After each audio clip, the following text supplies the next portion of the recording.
एक छोटे से गांव में बथुआ नाम का आदमी रहता था। बथुआ बहुत ही आलसी था। वो कोई काम हिलकर नहीं करता था। वो महीने में केवल 1 या 2 दिन ही काम करता था और पूरे महीने घर में खाली पड़ा रहता था। एक दिन बथुआ सोचता है, इतने बड़े घर में मैं अकेला रहता हूँ। अकेले की वजह से मेरा मन भी नहीं लगता। गांव के सभी लोग कितने खुशहाल हैं। बस एक मैं ही हूँ जो फटे हाल जिंदगी जी रहा हूँ। पता नहीं कब तक ऐसे ही चलता रहेगा। क्यों ना मैं भी शादी कर लूँ।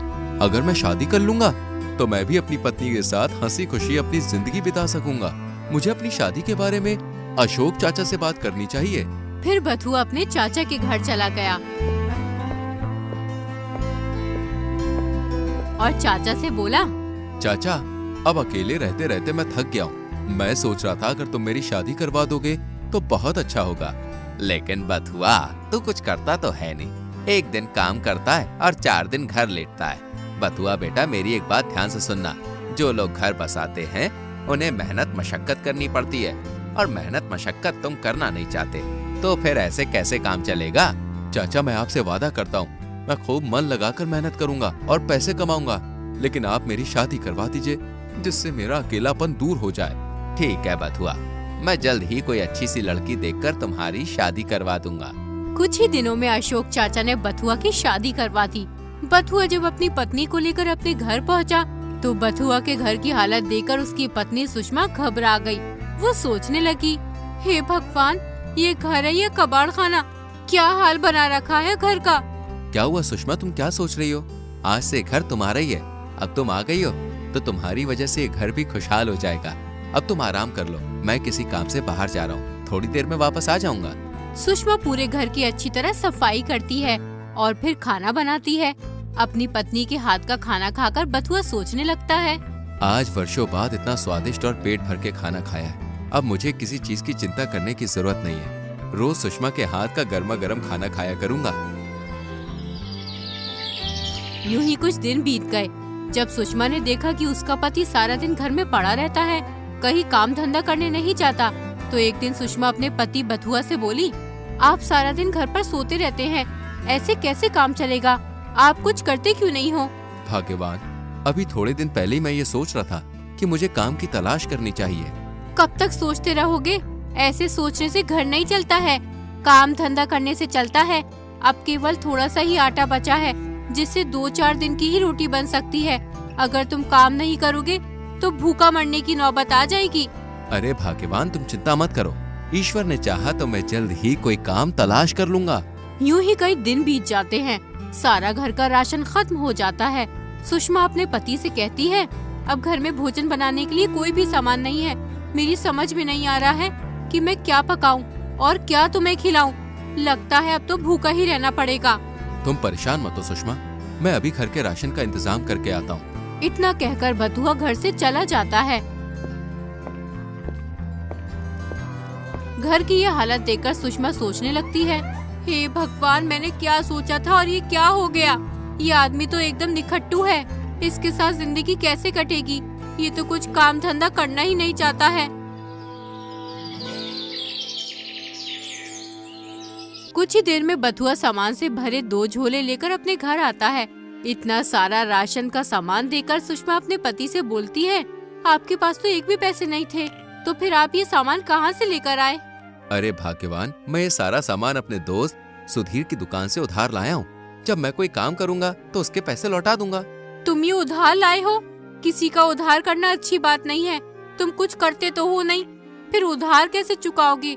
अगर तुमने समय पर उधार नहीं चुकाया तो आज उधार देने वाले कल इज्जत खराब करेंगे, तब क्या होगा? तब की तब देखी जाएगी। मैं मूर्ख नहीं हूँ, हर चीज का पहले से ही इंतजाम करके रखता हूँ। अब जब भी घर का राशन खत्म हो जाता तो बथुआ किसी न किसी से पैसे उधार लेकर घर का राशन ले आता। इस तरह उस पर काफी कर्ज हो गया। लोग अपना पैसा लेने के लिए उसके घर आने लगे। इस सब से परेशान होकर सुषमा अपने मायके चली गई। पत्नी के जाने के बाद बथुआ की हालत पहले जैसी हो गई। एक दिन बथुआ सोचने लगा, जब से सुषमा अपने मायके गई है तब से मेरी हालत पहले जैसी हो गई है। ना तो घर में कुछ खाने को है और ना ही अब कोई उधार देता है। कर्ज वालों की सुबह शाम लाइन लगी रहती है। सुषमा सही कहती है कि उधार वालों के पैसे कहाँ से लौटेंगे। मुझे कैसे भी करके इन उधार वालों से अपना पीछा छुड़ाना होगा। एक काम करता हूँ, अपनी ससुराल चला जाता हूँ। 1-2 महीने वहीं रहूंगा और खूब खा पीकर मौज करूंगा। कर्ज वालों से पीछा छुड़ाने का ये अच्छा तरीका है। ना यहाँ पे रहूंगा और ना ही कर्ज मांगने वाले मुझे परेशान करेंगे। अगले ही दिन बथुआ अपनी ससुराल की ओर चल पड़ा।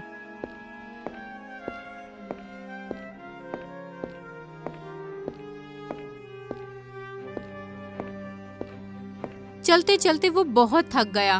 पैर में बहुत दर्द होने लगा है। थोड़ी देर इस पेड़ के नीचे आराम कर लेता हूँ, वरना ससुराल पहुँचते पहुँचते तो मैं मर ही जाऊंगा। फिर बथुआ कुछ देर के लिए उस पेड़ के नीचे सो जाता है। कुछ देर आराम करने के बाद वो अपनी ससुराल की ओर चल पड़ा।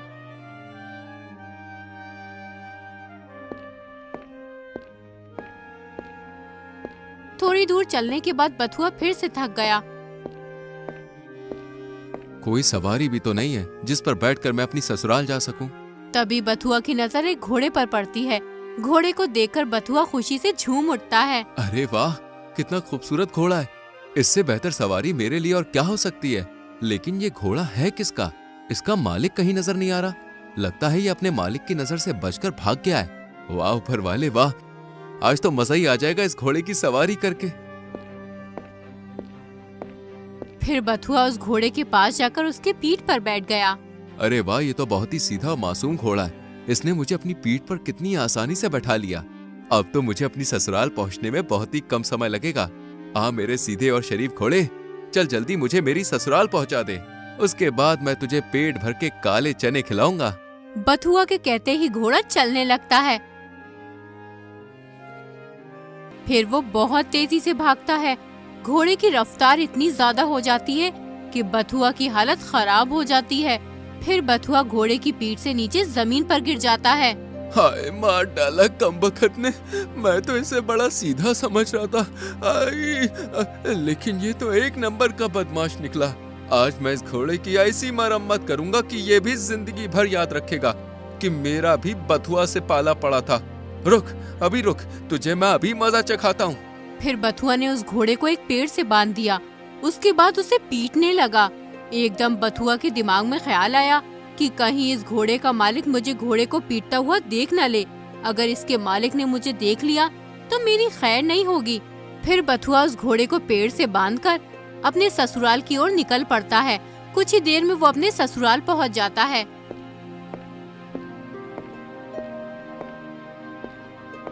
अरे दामाद जी, आप? मैं अभी सुषमा से आपके बारे में ही बात कर रहा था। आपकी उम्र तो बहुत लंबी है। आप बताइए, सब ठीक ठाक है ना? हाँ ससुर जी, सब ठीक ठाक है। मुझे आपकी याद आ रही थी, इसलिए आपके दर्शन करने चला आया। पास खड़ी सुषमा सब समझ रही थी कि बथुआ झूठ बोल रहा है। वो तो मुझे लेने आया है। अरे सुषमा, तुम खड़ी खड़ी क्या सोच रही हो बेटा? जाओ दामाद जी के लिए पानी वानी लेकर आओ। सुषमा बथुए के लिए पानी लेने चली जाती है। दामाद जी, मैं किसी काम से बाहर जा रहा हूँ, 1-2 घंटे में वापस आ जाऊंगा। इतने में ही सुषमा बथुए के लिए पानी ले आती है। फिर सुषमा बथुए से कहती है, कैसे हैं जी आप? अरे भाग्यवान, मैं तो मौज में हूँ। तुम बताओ, तुम कैसी हो? जी मैं भी ठीक हूँ। आप दूर से चलकर आए होंगे, थोड़ा आराम कर लो। मैं आपके लिए नाश्ता लेकर आती हूँ। कुछ ही देर में सुषमा बथुए के लिए मिठाई ले आती है। मिठाइयों की थाली देखकर बथुआ अपनी पत्नी से कहने लगा, अरे भाग्यवान, तुम ये मिठाई क्यों लाई हो? मिठाई खा खा कर तो मेरा जी भर गया है। अब तो मेरा मिठाइयों की तरफ देखने का भी मन नहीं करता। बथुआ की ये बात सुनकर सुषमा सोचने लगी, लगता है अब इनका काम धंधा अच्छा चल रहा है, तभी तो ये मिठाइयाँ खाने से मना कर रहे हैं, वरना ये तो बहुत मिठाई खाते थे। अरे भाग्यवान, क्या सोच रही हो? लाओ ये मिठाई मुझे दे दो। अब तुम मेरे लिए इतने प्यार से मिठाई लाई हो, इसलिए थोड़ी बहुत तो खानी पड़ेगी। जाओ, अब तुम मेरे लिए कुछ खाने का इंतजाम करो, मुझे बहुत तेज भूख लगी है। सुषमा बथुआ के लिए खाना बनाने चली जाती है। थोड़ी देर के बाद घर के बाहर शोर मचने लगता है। बथुआ घर से बाहर आकर लोगों से पूछता है, अरे भैया, इतना शोर क्यों मचा रखा है? क्या बात हो गई? दामाद जी, इस आदमी का घोड़ा कहीं भाग गया है। पूरे 5 दिन हो गए, लेकिन अभी तक इसका घोड़ा नहीं मिला है। अपने ससुर की बात सुनकर बथुआ सोचने लगा, कहीं इस आदमी का घोड़ा वही तो नहीं है जिसे मैं पेड़ से बांध करके छोड़ आया हूँ? पता नहीं इस वक्त मेरा घोड़ा कहाँ होगा। मैं उसे बिल्कुल अपने बेटे की तरह रखता था। आप घबराइए मत, आपका घोड़ा जल्दी मिल जाएगा। जरा आप मुझे अपना हाथ दिखाइए। फिर वो आदमी बथुआ को अपना हाथ दिखाने लगता है। हाथ देखते ही बथुआ बोला, तुम्हारा घोड़ा किसी दुश्मन ने गांव के बाहर वाले जंगल में एक पेड़ से बांध रखा है। लेकिन दामाद जी, आप इसका हाथ देकर इतने विश्वास से कैसे बता सकते हो कि घोड़ा बाहर वाले जंगल में पेड़ से बंधा है? वो सब तो आपको मैं बाद में बताऊंगा। पहले आप जल्दी से घोड़े को लेने जाओ, इससे पहले कि उस घोड़े को कोई और खोलकर ले जाए।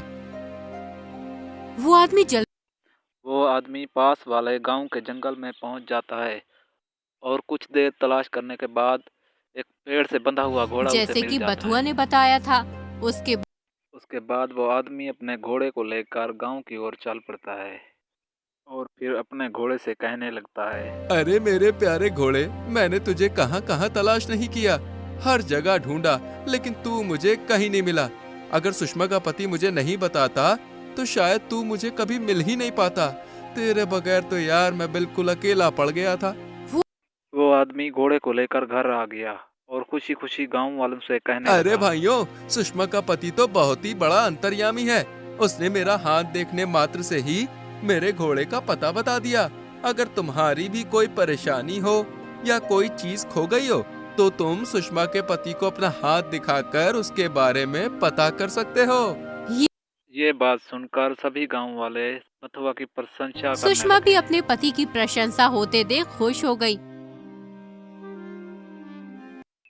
एक दिन रात के समय बथुआ को बेचैनी सी हो रही थी, इसलिए वो घर से बाहर आ गया और फिर वो घूमने लगा। घूमते घूमते वो जंगल पहुंच गया।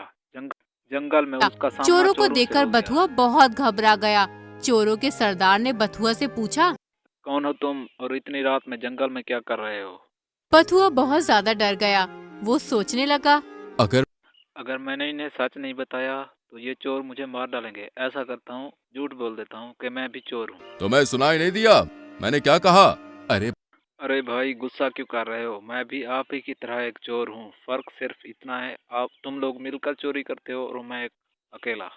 आज कहीं भी चोरी नहीं कर पाया, इसलिए थक हार के अपने घर जा रहा हूँ। अच्छा, अब तुम भी हमारी तरह एक चोर ही हो। अब तुम्हें घबराने की कोई जरूरत तुम नहीं। एक काम करो, हमारे साथ चलो। हमारे साथ चोरी करोगे तो खूब मौज करोगे। बेचारा बथुआ मरता क्या ना करता, ना चाहते हुए भी उसे चोरों के साथ जाना पड़ा।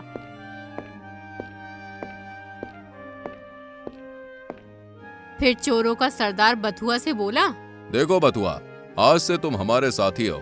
मेरी एक बात ध्यान से सुनो। हम जिस घर में भी चोरी करने जाएंगे उस घर से हमें केवल वही सामान चुराना है जो कीमती हो, और अपनी कोई भी ऐसी चीज वहां नहीं छोड़ना जिससे हम पकड़े जाएं। ठीक है भाई, मैं समझ गया। जैसा तुम कहते हो मैं वैसा ही करूंगा।